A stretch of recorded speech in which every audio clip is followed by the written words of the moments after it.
बिस्मिल्लाहिर्रहमानिर्रहीम। आज मैं आपके सामने लॉ गेट लेक्चर सीरीज़ के एक नए लेक्चर के साथ हाजिर हुई हूँ। आज के इस लेक्चर में हम कॉन्स्टिट्यूशन ऑफ पाकिस्तान के हवाले से कुछ इम्पॉर्टेंट एमसीक्यूज़ को डिस्कस करेंगे, जो कि आपके आने वाले पेपर में आपके लिए हेल्प आउट कर सकते हैं। लेकिन मैं आपको फिर ये कहूँगी कि मेरे सिर्फ इन एमसीक्यूज़ पे आपने इक्तिफा नहीं करना। आप जो अपनी सेल्फ स्टडी कर रहे हैं वो बिल्कुल करते रहिए। आप मेरे ये एमसीक्यूज़ सिर्फ आपको हेल्प आउट कर सकते हैं आपकी स्टडी में। मैं इस बात की बिल्कुल जो है वो गारंटी या श्योर नहीं कर रही कि यही एमसीक्यूज़ आएंगे। इसमें आप सिर्फ ये आपकी प्रैक्टिस के लिए है कि आप जो है इससे अपनी जो है वो जो आपने प्रैक्टिस की है उसमें वो आपको हेल्प आउट कर सकते हैं। तो इसमें आइए देखते हैं इस एमसीक्यूज़ में। सबसे पहला जो एमसीक्यूज़ है हमारे पास वो है कि a person shall be entitled to vote if he is not less than dash year of age. वो कौन सा बंदा है जो कि वो जो है वो कास्ट कर सकता है, उसकी एज कितनी होनी चाहिए। अगर जनरल इलेक्शंस में जो है आप चाहते हैं कि आप वोट कास्ट करना चाहें तो आपकी मिनिमम एज जो है वो 18 ईयर होनी चाहिए according to the constitution of Pakistan. Next हमारे पास है in national assembly how many seats are reserve for non Muslim, यानी नॉन मुस्लिम के लिए नेशनल असेंबली में कितनी सीट्स जो हैं वो रिजर्व हैं। हमें मालूम है कि ये इसका आंसर है 10 seat. The speaker may writing under his hand address to the speaker resign his office. Deputy speaker अगर अपनी जो है वो ऑफिस से रेजिग्नेशन देना चाहे तो वो किसको रेजिग्नेशन देगा। इसका जो करेक्ट आंसर है वो हमारे पास है स्पीकर ऑफ द असेंबली। इसके बाद है हमारे पास all the decision in national assembly shall be taking by majority of its member present and voting, but the person presiding shall not vote except in case of equality of vote। देखिए इसमें ये पूछा गया है कि अगर, क्योंकि हमें पता है नेशनल असेंबली में जितने भी जो डिसीजंस होते हैं वो हमारे पास वोटिंग के उसमें होते हैं कि बाय वोटिंग किए जाते हैं। ठीक है, अब इसमें ये कहा है कि जो भी पर्सन नेशनल असेंबली को प्रिजाइड कर रहा होता है क्या वो वोटिंग में हिस्सा ले सकता है या नहीं ले सकता। वो वोटिंग में हिस्सा सिर्फ एक सूरत में ले सकता है जब जहाँ पे इक्वालिटी ऑफ वोट का जो है हमारे पास ऑप्शन आ जाए। ठीक है, तब तो वो वोटिंग में हिस्सा ले सकता है, अदरवाइज वो वोटिंग में हिस्सा नहीं ले सकता। अगर इसके बाद नेक्स्ट है हमारे पास, अगर कोई भी शख्स जो कि सेनेटर बनना चाहे, सेनेट की मेंबरशिप लेना चाहे तो उसकी एज कितनी होनी चाहिए। तो मिनिमम एज हमारे पास है 30 ईयर का होना चाहिए अगर कोई भी पर्सन जो कि सेनेट के इलेक्शंस में पार्टिसिपेट करना चाहता है। ठीक है, अच्छा नेक्स्ट है हमारे पास कि अगर कोई भी पर्सन जो कि कॉम्पिटेंट कोर्ट ने उसे डिक्लेयर कर दिया है कि वो अनसाउंड माइंड है तो फिर वो जो है वो नेशनल असेंबली में के जो मेंबर है उसके लिए इलेक्शन में हिस्सा नहीं ले सकता। नेक्स्ट वन इज हमारे पास है loyalty to the state is the basic duty of every citizen, yes और no. Obviously yes under the constitution of Pakistan, right. अच्छा, the speaker may resign under his hand address to dash. Speaker अपने office से अगर resign करना चाहें तो वो अपना रेजिग्नेशन किसको देंगे, प्रेसिडेंट को देंगे। अच्छा, the total number of seats in senate are 104। Total strength of national assembly member is 342। Minimum age for the membership of national assembly जो हम पहले भी डिस्कस कर चुके हैं वो है हमारे पास 25 ईयर। अच्छा, national assembly is presided by, national assembly को कौन प्रिजाइड करता है, स्पीकर। अच्छा, the system of election adopted for senate, senate में जो हमारे पास इलेक्शंस किए जाते हैं उसका सिस्टम क्या है, वो हमारे पास क्या वो जनरल इलेक्शन होते हैं या प्रोपोर्शनल रिप्रेजेंटेशन होती है। तो ऑब्वियसली वो प्रोपोर्शनल रिप्रेजेंटेशन होती है। अच्छा, जो भी ऑफिसर सेनेट को प्रिजाइड कर रहा होता है उसे हम क्या कहते हैं, क्या हम उसके स्पीकर कहते हैं, डिप्टी स्पीकर कहते हैं या चेयरमैन। तो इसका हमारे पास थर्ड ऑप्शन करेक्ट है, दैट इज चेयरमैन, राइट। अच्छा, a bill can be pass by dash in both houses of the parliament. अगर कोई भी जो है वो बिल असेंबली पार्लियामेंट में आता है तो उसमें कितने जो है हमें मेजॉरिटी रिक्वायर्ड होती है किसी भी बिल को पास करवाने के लिए, तो हमारे पास 2/3 majority of the total membership होना ज़रूरी है। अच्छा, जो भी मिनिस्टर हैं, फेडरल मिनिस्टर हैं, वो जब अपने ऑफिस में एंटर होते हैं, यानी जब उससे पहले वो ओथ किससे लेते हैं, क्या वो प्रेसिडेंट से लेते हैं, प्राइम मिनिस्टर से लेते हैं या गवर्नर से लेते हैं, तो इसका जो करेक्ट ऑप्शन है हमारे पास वो है प्रेसिडेंट। अच्छा, कोई भी पर्सन जो कि कॉन्स्टिट्यूशन को एब्रोगेट करे, सबवर्ट करे या सस्पेंड करे, वो क्या कहलाएगा, वो under article 6 of the constitution वो गिल्टी ऑफ हाई ट्रीजन कहलाएगा।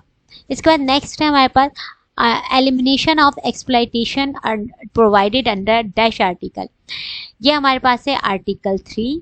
अच्छा, ये सब चीज़ें हम अपने प्रीवियस लेक्चर्स में बहुत अच्छे से डिस्कस कर चुके हैं। अगर आप लोगों में से किसी के कॉन्सेप्ट्स क्लियर नहीं हैं तो वो मेरे प्रीवियस लेक्चर्स यूट्यूब पे मौजूद हैं, उन्हें देख सकते हैं और अपने कॉन्सेप्ट्स क्लियर कर सकते हैं। मैं इसलिए जल्दी जल्दी फ्लो में लेके चल रही हूँ क्योंकि हम ये तमाम चीज़ें मैं अपने प्रीवियस लेक्चर्स में डिस्कस कर चुकी हूँ बहुत डिटेल में। ओके, आते हैं अपने दोबारा से अपने लेक्चर की तरफ।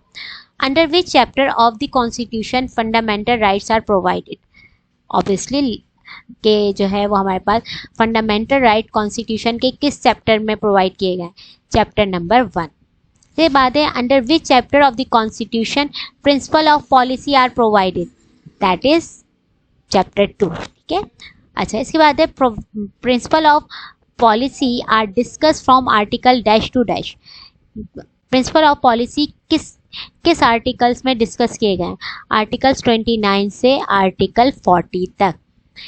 अच्छा, fundamental rights are discuss from article dash two dash, that is article 8 to 28। Right of fair trial is given under article dash, right of fair trial हमें आर्टिकल 10A में दिया गया है। ठीक, इसके बाद है वो कौन सा आर्टिकल है जो कि ये कहता है कि हर शख्स को ये राइट है कि वो अपनी लाइफ को जो उसकी लाइफ की लिबर्टी है वो उसे no person shall be deprive, वो डिप्राइव नहीं हो सकता, तो वो हमारे पास है आर्टिकल 9 ऑफ द कॉन्स्टिट्यूशन। इसके बाद है protection against retrospective punishment is given under article 12। अच्छा, रिट्रोस्पेक्टिव क्या होता है हमारे पास, रिट्रोस्पेक्टिव मीन कि आज 10 साल पहले मैंने एक ऑफेंस किया था, मैंने एक जो है वो कोई भी रॉन्गफुल एक्ट किया था, वो उस वक्त ऑफेंस नहीं था, 10 साल के बाद जो है वो जो मेरा रॉन्गफुल एक्ट था उस पर लेजिस्लेशन होती है और पिनल कोड में जो है उसे पिनल कोड उसको जो है ऑफेंस की डेफिनेशन में लेके आता है। अब मेरा जो 10 साल पहले का किया हुआ काम है, अगर उस पर अभी लेजिस्लेशन हुई है तो मुझे उस काम की सज़ा नहीं मिल सकती, क्योंकि जब वो काम मैंने किया था उस वक्त वो ऑफेंस नहीं था। तो ये होता है हमारे पास रिट्रोस्पेक्टिव पनिशमेंट। ठीक है, और ये हमें आर्टिकल 12 ऑफ द कॉन्स्टिट्यूशन में डिस्कस किया गया, protection against retrospective punishment.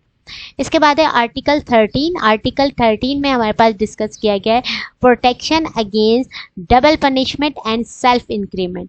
Double punishment mean इसका अगर किसी को एक जो है वो ऑफेंस उसने कमिट किया, उसके पनिशमेंट उसने जो है उसका ट्रायल हुआ, उसको पनिशमेंट भी हो गई और वो अपनी 6 महीने के बाद वो रिहा होके घर वापस आ जाता है। अब उसको सेम ऑफेंस के लिए दोबारा से उसका ट्रायल नहीं किया जा सकता, that is called double punishment and it is discuss under article 13 of the constitution, right. इसके बाद है ये हमारे पास ट्रू एंड फॉल्स है। Every citizen shell has the right to freedom of speech and expression, but there shall be freedom to the press subject to any reasonable restriction imposed by the law। Her person को freedom of speech है, freedom of expression है, freedom of press भी है, लेकिन इसमें हमारे पास कुछ जो है वो रीज़नेबल रिस्ट्रिक्शन इम्पोज की गई हैं बाय लॉ। यानी आप हर चीज़ बोल सकते हैं, आपको राइट है, लेकिन आप कोई ऐसी बात नहीं कर सकते जो कि against the integrity of the इस पाकिस्तान हो, यानी कोई भी ऐसा बात जो कि पाकिस्तान की सालमियत के अगेंस्ट हो, या जो हमारे जिस तरह हम अभी नाजुबिल्ला नबी सल्लल्लाहु अलैहि वसल्लम की शान में गुस्ताखी होती है और कुछ लोग कहते हैं ये फ्रीडम ऑफ स्पीच है। नहीं, फ्रीडम ऑफ स्पीच बिल्कुल दिया गया है, लेकिन उसमें लॉ की तरफ से कुछ हमारे पास रिस्ट्रिक्शन भी लगाई गई हैं। क्या ये बात सही है या गलत? तो it's that is true, right. अच्छा, freedom of speech is giving under article 19. Equality of citizen is given under Article 25 of the Constitution. Okay. Under Article 25A, the state shall provide free and compulsory education to all the children of the age that is 15 to 5 to 16, right? देखें, article 25A में state का ये है कि state जो है वो free और कंपलसरी एजुकेशन प्रोवाइड करेगी हर उस बच्चे को जिसकी उम्र 5 से 16 साल है। ठीक, इसके बाद है principle of policy shall be regarded as being the subject to the availability of resources, यानी प्रिंसिपल ऑफ पॉलिसी उसकी जो है इम्प्लीमेंटेशन उस वक्त होगी जब उसके लिए रिसोर्सेज अवेलेबल हैं। क्या ये सही है या गलत? तो इसका भी आंसर है यस, राइट। अच्छा, protection of minorities is given under article dash of the chapter 2। Chapter 2 का वो कौन सा आर्टिकल है जो कि मिनॉरिटीज को प्रोटेक्शन देता है? That is article 36। इसके बाद नेक्स्ट है हमारे पास there shall be parliament consisting of. Parliament किस किस चीज़ पे कंसिस्ट करता है, यानी मुश्तमिल है? क्या वो प्रेसिडेंट है, नेशनल असेंबली है, सेनेट और ऑल? बिल्कुल, it is all of the above, right. The term of national assembly is 5 years. The general election of national assembly after it's meeting, national assembly elect what, यानी जैसे national assembly जो है वो elect होके आती है after general election, तो वो अपनी फर्स्ट मीटिंग में किसको इलेक्ट करती है? स्पीकर, डिप्टी स्पीकर, चेयरमैन और बोथ ए एंड बी। तो बोथ ए एंड बी यानी speaker and deputy speaker, right. अच्छा, there are at least 10 session of national assembly, dash session of national assembly in every year, that is 3। हर साल national assembly के 3 session होना ज़रूरी है। अच्छा, there shall be not more than dash days gap between the 2 session of national assembly, यानी दोनों 2 session के दरमियान कितने दिन का गैप हो सकता है? 120 डेज। 120 डेज से ज़्यादा का गैप नहीं हो सकता according to the constitution. National assembly shall not meet less than dash working days in each year. एक साल में नेशनल असेंबली को कितने दिन काम करना होता है? 130 days, राइट। अच्छा, all decision in national assembly shall be taking by the majority of parliament. National assembly में तमाम जो डिसीजंस होते हैं वो मेजॉरिटी कब लिए जाते हैं? Majority of member. कौन से मेंबर? वो मेंबर जो प्रेजेंट हैं या वो मेंबर जो वोटिंग में हिस्सा ले रहे हैं? तो इसका आंसर होगा बोथ ए एंड बी, ठीक है।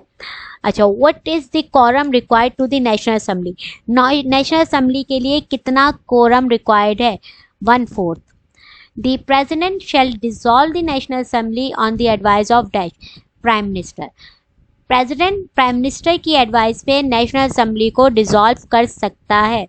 यहाँ पे अभी फ़ौरन से एक सवाल हमारे पास आता है कि अभी जो है वो प्रेसिडेंट ने recently on the advice of the prime minister assembly को डिसॉल्व करने की जो है वो डिसॉल्व करना चाहा था, लेकिन ऐसा क्यों नहीं हुआ? क्यों? क्योंकि कोई ऐसा प्राइम मिनिस्टर जिसके against vote of non confidence आ चुका हो, उसकी एडवाइस पे प्रेसिडेंट असेंबली को डिसॉल्व नहीं कर सकते, ठीक है, चाहे वोट ऑफ नॉन कॉन्फिडेंस पे जो है वोटिंग हुई हो या ना हुई हो। लेकिन अगर रेजोल्यूशन पार्लियामेंट में आ गई है तो फिर जो है वो प्रेसिडेंट ऐसे प्राइम मिनिस्टर की एडवाइस पे जो है वो असेंबली डिसॉल्व नहीं कर सकते, ठीक। अच्छा, senate is dash house of the parliament. Senate is upper house of the parliament and permanent house of the parliament. क्यों क्योंकि आपको पता है सेनेट कभी डिसॉल्व नहीं होता, सेनेट हमेशा सर्कुलेशन में चलता है। सेनेट के तमाम मेंबर्स एक साथ यानी 104 मेंबर एक साथ कभी भी जो है वो रिटायर नहीं होते, बल्कि एवरी 3 इयर्स हाफ मेंबर जो है वो हमारे पास रिटायर होते हैं और उसकी जगह दोबारा से री इलेक्शंस होते हैं। अच्छा, senator get retire after which year, एक सेनेटर जो है वो कितने साल के लिए इलेक्ट होता है, यानी कितने साल बाद रिटायर होता है। तो एक सेनेटर हमारे कुल 6 ईयर के बाद जो है वो रिटायर होते हैं। There shall be dash session of senate in each year, senate के एक साल में कितने सेशन होना ज़रूरी है, 3 सेशन होना ज़रूरी है। अच्छा, सेनेट जो है वो senate shall meet how many days in every year, एक साल में सेनेट को कितने जो है वो दिन काम करना होता है, वो है हमारे पास 110 डेज, राइट। अच्छा, qualification of the member of parliament is given in dash article 62, disqualification for the member of parliament is given under which article, that is article 63, and disqualification on the ground of defection is given under which article, that is article 63। ये article 63 हमने कल बहुत detail में जो है वो discuss किया था अपने लेक्चर में। अच्छा, a house may declare the seat of a member vacant if without a leave of the house he remain absent for how many days, that is 40 days। अगर कोई भी member of the house without leave जो है वो 40 दिन से ज़्यादा जो है वो मुस्तकिल एब्सेंट होता है तो उसकी सीट जो है वो वैकेंट तस्वुर की डिक्लेयर कर दी जाती है। इसके बाद है कि अगर मेंबर ऑफ पार्लियामेंट जो है रिज़ाइन देना चाहें तो वो किसको देंगे, वो या तो स्पीकर को देंगे या फिर चेयरमैन को देंगे। मेंबर ऑफ पार्लियामेंट जब इलेक्ट होते हैं तो वो ओथ जो लेते हैं वो किस जो है वो उसका जो फॉर्म है वो किस स्केजुअल में मौजूद है, तो वो कॉन्स्टिट्यूशन के 3rd स्केजुअल में मौजूद है। नेक्स्ट है हमारे पास MCQ, member of parliament shall take oath before, जो मेंबर ऑफ पार्लियामेंट हैं वो किसके सामने ओथ लेते हैं, तो वो ओथ लेते हैं हमारे हाउस के सामने, ठीक है। अच्छा, a bill with respect to any in the federation list shall be originated in, जो भी कोई भी बिल जो कि फेडरल लेजिस्लेटिव लिस्ट में है वो कहाँ पे ऑरिजिनेट होता है, वो नेशनल असेंबली में भी ऑरिजिनेट हो सकता है और सेनेट में भी ऑरिजिनेट हो सकता है। No discussion shall take place in parliament with respect to the conduct of any जज of dash in discharge of his duty, कोई भी जो जज का कंडक्ट है उसके हवाले से कोई भी डिस्कशन जो है वो पार्लियामेंट में नहीं हो सकती। किस जज का, सुप्रीम कोर्ट के जज एंड हाई कोर्ट के जज, दोनों के कंडक्ट के हवाले से कोई भी डिस्कशन जो है वो पार्लियामेंट में नहीं हो सकती। अच्छा, who preside joint sitting, joint sitting को कौन प्रिजाइड करता है, speaker of national assembly preside करते हैं। इसके बाद है हमारे पास नेक्स्ट है वो क्या है, नेक्स्ट है money bill originated in, money bill कहाँ पे ऑरिजिनेट होते हैं, money bill originated in national assembly, जो कि हम कल के लेक्चर में बहुत अच्छे से इस चीज़ को डिस्कस कर चुके थे। अच्छा, president issue ordinance under article dash, president जो भी ऑर्डिनेंस इशू करते हैं वो किस आर्टिकल के तहत करते हैं, वो आर्टिकल 89 के तहत करते हैं। इसके बाद है कोई भी लॉ जो कि फंडामेंटल राइट्स के अगेंस्ट हो वो नल एंड वाइड कहलाएगा। क्या ये ठीक है या गलत, यस इट्स ट्रू। अच्छा, safeguard to arrest and detention under which article, that is article 10। Article 11 of the Constitution give that the law inconsisting or in derogation of slavery, forced labor are prohibited. Yes, this is true. Freedom of speech is discussed under Article 16 of the Constitution. Freedom to profess religion and to manage religious institution is given under Article 20 of the Constitution, right? And no discrimination in respect of access to the public place is given under Article 26 of the Constitution, right? Safeguard against discrimination in services is given under Article 27 of the Constitution, right?